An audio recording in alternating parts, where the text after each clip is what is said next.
सूत्र में बहुत सारे संवाद हैं, चर्चाएं, जिनमें से हम एक चर्चा कर रहे हैं। वह चर्चा स्कंदक नाम के परिव्राजक की और भगवान महावीर के बीच में जो वार्ता हुई थी,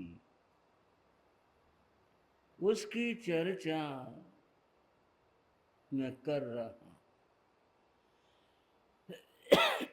बंधुओं, स्कंदक परिव्राजक ने भगवान के सामने अपने मन के कुछ प्रश्न लेकर जो वह आया था, वो कहता बताता इससे पूर्व भगवान ने उसके मन की बातें कह दी, फरमा दी। मैं आपसे पूछना चाहूंगा, आप कोई बात मन में लिए हों और आपके मन में ये भाव हो कि भाई ये बात महाराज से पूछनी है, इस बारे में बात करनी है, पूछनी है, और संयोग से आप प्रवचन में आए, मेरे नहीं किसी भी संत के प्रवचन में आए, और ये भी संयोग की बात है, उस दिन उन संत ने उसी प्रश्न की चर्चा कर दी और समाधान दे दिया।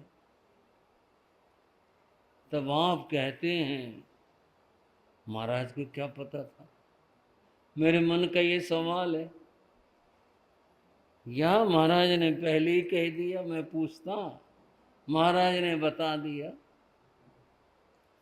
बंधुओं, ये संयोग है। क्या है ये? संयोग। परंतु तीर्थंकर भगवान जो कहते हैं वह संयोग नहीं होता। संयोग तो हम छदमस्तों का आपके मन में बात थी, और संयोग की बात मैंने वो बात शुरू कर दी। नहीं तो मुझे पता था कि भी आपके मन में ये है, आप ये पूछना चाहते हैं, और आप तो उस पूछने के भाव से आए थे, बात यूं बन गई। ये संयोग है। संयोग छदमस्तों में होता, सर्वज्ञों में, तीर्थंकरों में संयोग नहीं होता। क्यों नहीं होता? क्योंकि वे सर्वज्ञ हैं। वो तो जानते हैं, पहले से उन्हें पता है किसके मन में क्या है, क्या भाव है, कैसे है। तो भगवान तो जानते थे, इसलिए भगवान ने स्कंदक परिव्राजक से कहा,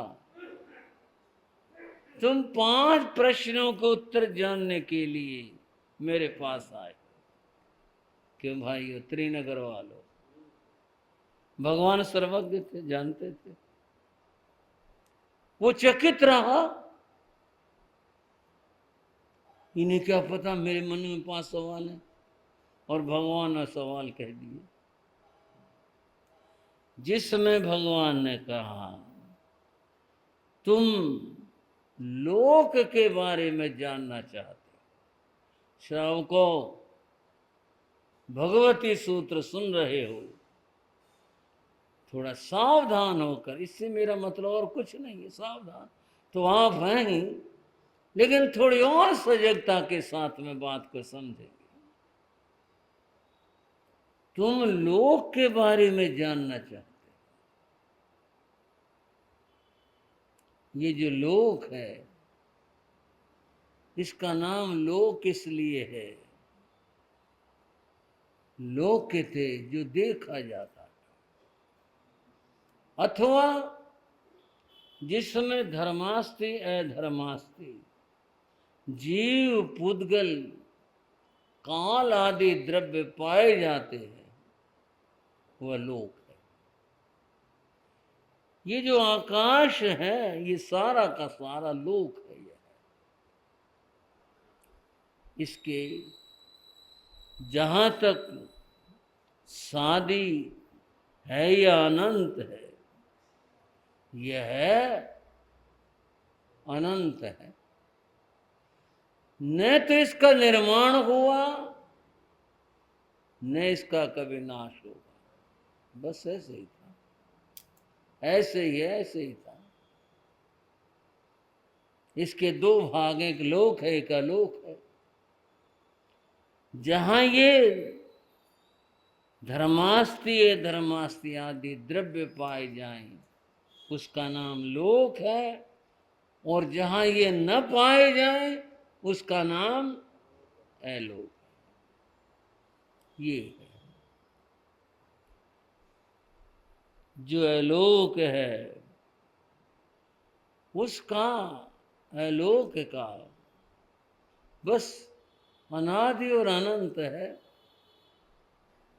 जहां तक लोक की बात है उसका स्वरूप बताया गया।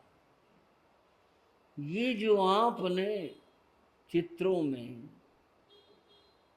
एक नक्शा चित्र देखा होगा, देखते हो, जैन चिन्ह का, किसका भाइयों? ये लोक का नक्शा है, यह है लोक का नक्शा है। मामला बड़ा गंभीर है, ये लोक हो गया बस, ये वैसा ही मामला है। ये तो आज आर्टिस्टों के द्वारा बनाया गया है।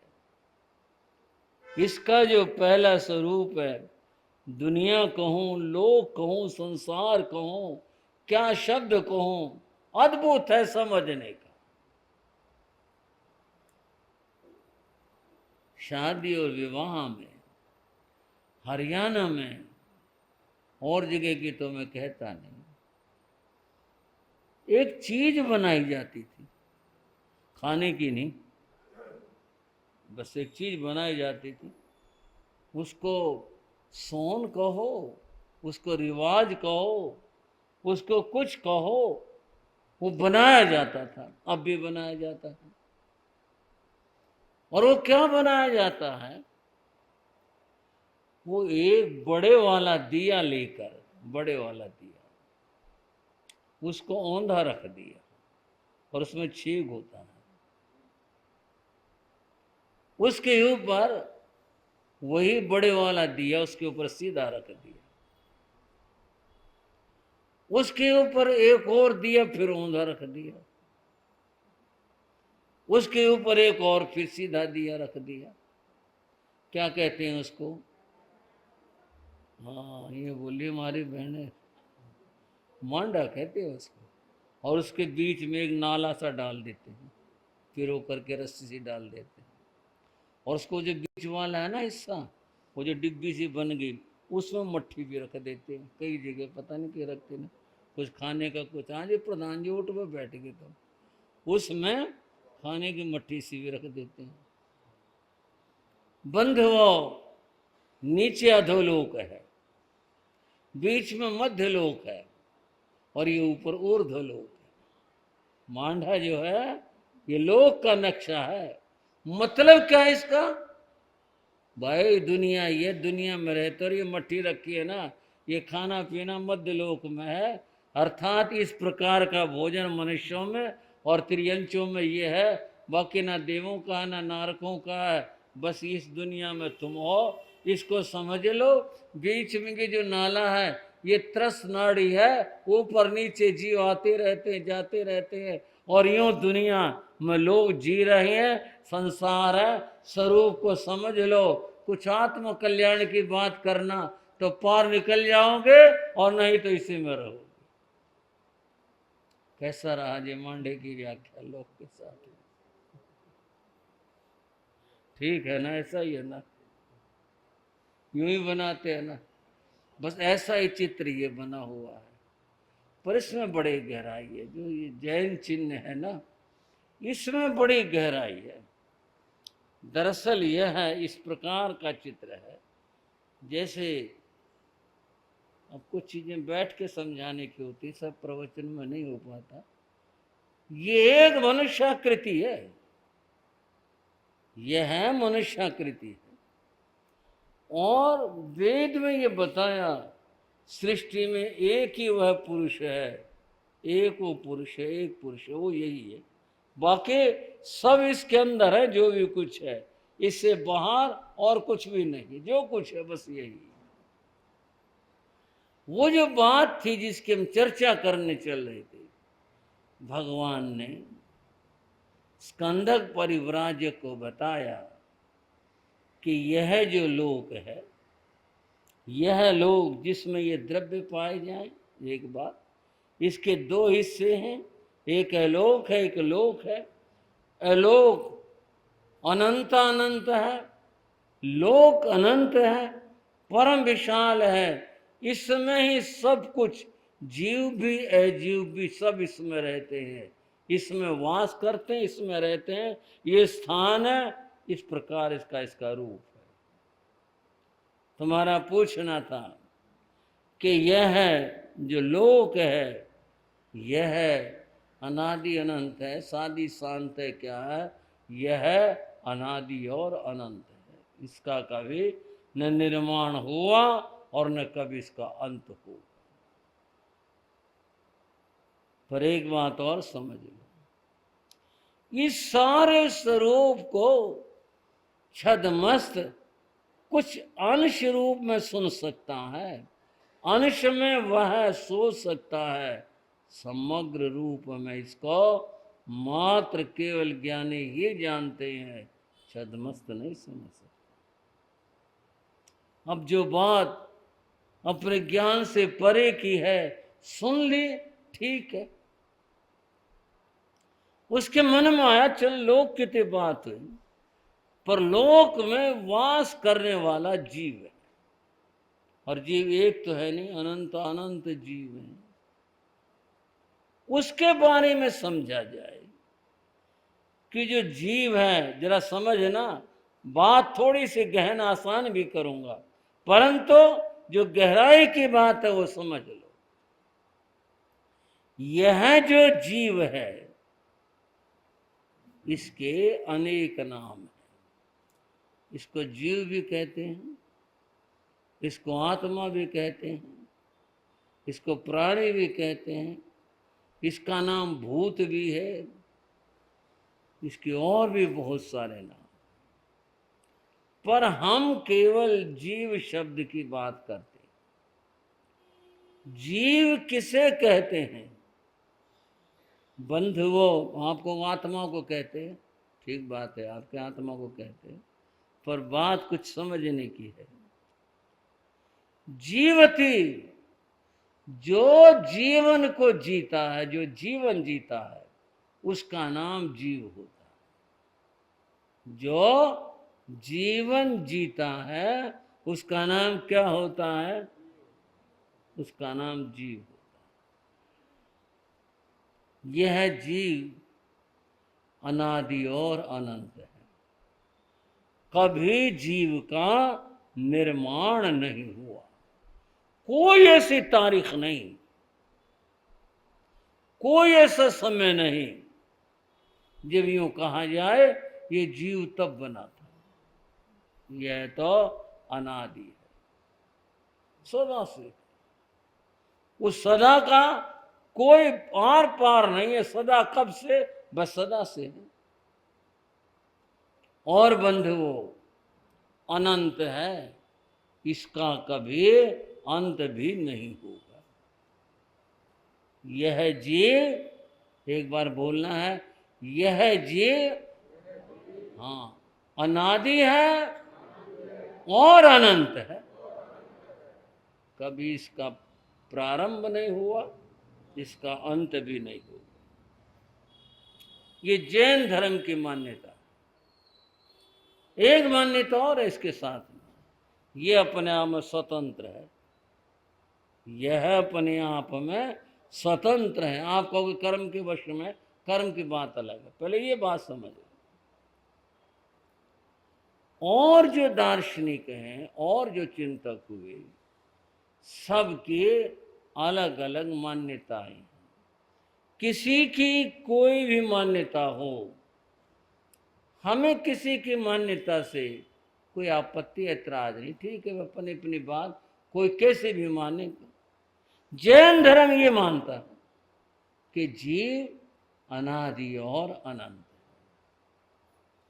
और मान्यताओं में क्या क्या मान्यताएं हैं? एक तो मान्यता है अंश और अंशी।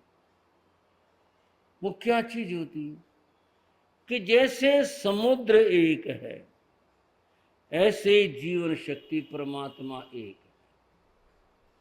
समुद्र से भाप उठती है, भाप बादल में बदलती है, बादल बूंदों में बदलता है, बूंदें बरसती हैं, बूंदें मिलती हैं, पानी बहता है, समुद्र में चला जाता है। एक ये सर्कल हो गया। जीव की ये स्थिति है कि परमात्मा का अंश है, परमात्मा से निकला है और फिर परमात्मा में समाहित हो जाता है। एक धारणा है।